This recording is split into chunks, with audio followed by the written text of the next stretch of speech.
When disaster strikes, whether it's war, economic collapse, or sudden supply chain failure, our reliance on modern industrial agriculture can become a fatal vulnerability. Today, I want to talk about why pre-industrial farming, the kind practiced centuries ago, often outperformed modern methods when society faced extreme crises. And I don't mean just nostalgia for old ways. I mean practical hard evidence from history that can inform how we prepare today. By the end of this video, you'll understand not only why these old systems were so resilient, but how you can apply their principles even in a modern setting. Pre-industrial farming was built to survive uncertainty, not maximize profit. Modern agriculture is engineered for efficiency, not resilience.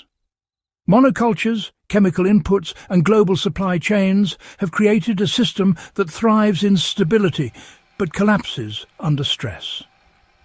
Pre-industrial farming, on the other hand, evolved in the face of unpredictable weather, pests, and political upheaval. Farmers didn't rely on synthetic fertilizers or imported seeds. They adapted their practices to what the local environment could consistently provide. Take 17th century England during the Little Ice Age. Harsh winters and poor harvests were common, yet rural communities continued to survive. How? Diversified crops, small-scale livestock, and layered planting strategies minimized total loss.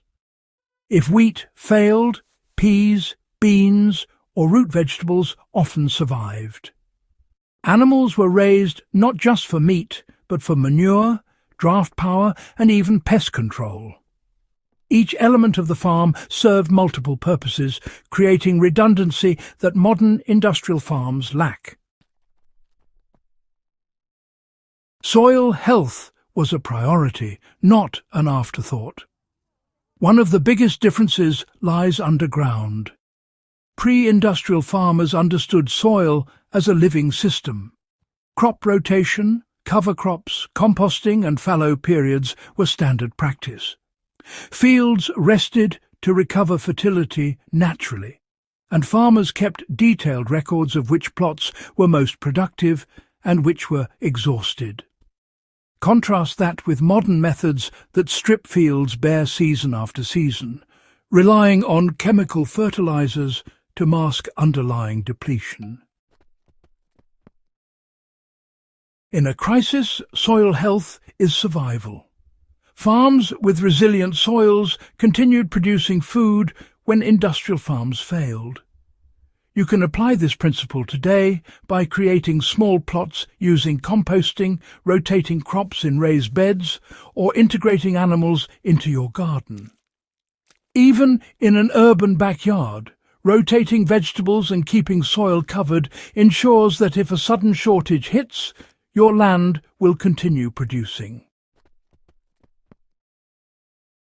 Local knowledge and seed saving ensured continuity.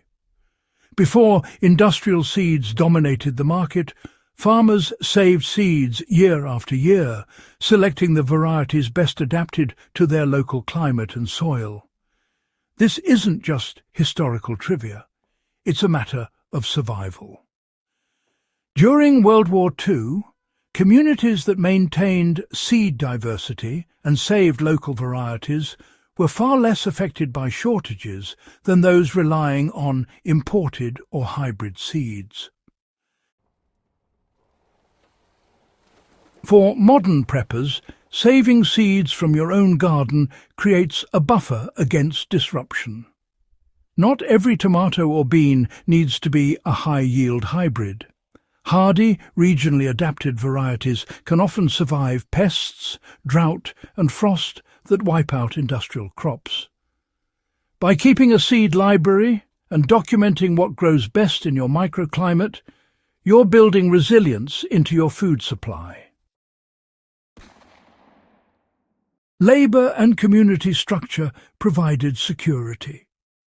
Pre-industrial farming wasn't just a technical system, it was a social one. Families, neighbours and guilds worked together, sharing labour, tools and knowledge. In times of crisis, these networks meant that no one went hungry, even if individual households struggled. Modern agriculture relies heavily on mechanisation and centralised distribution, which makes it vulnerable to transport breakdowns, fuel shortages or labour strikes. A small local community operating like pre-industrial farmers can weather the same crises with far fewer resources. For survivalists today, building local networks, sharing skills and pooling resources mirrors this historical resilience.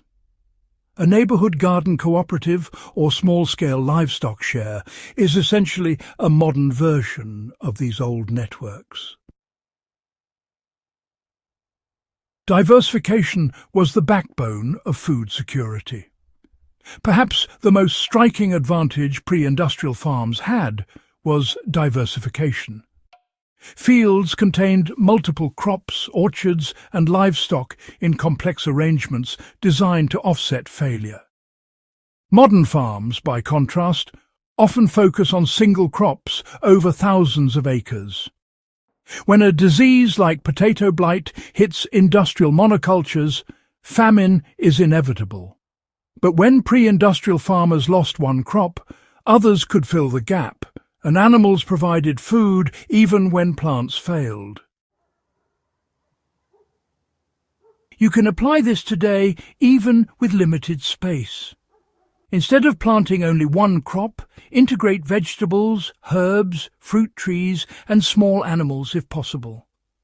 Planting in layers, staggering harvests and including perennial crops creates multiple safety nets. In a crisis, every extra layer increases your odds of survival.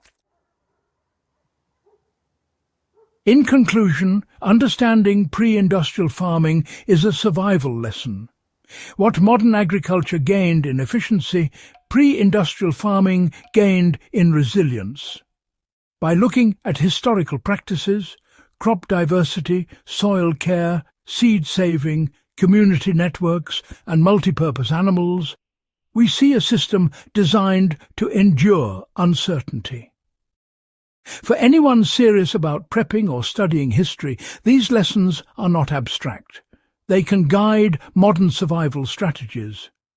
Whether you start a backyard garden, build a seed library, or connect with local growers, the principles are timeless.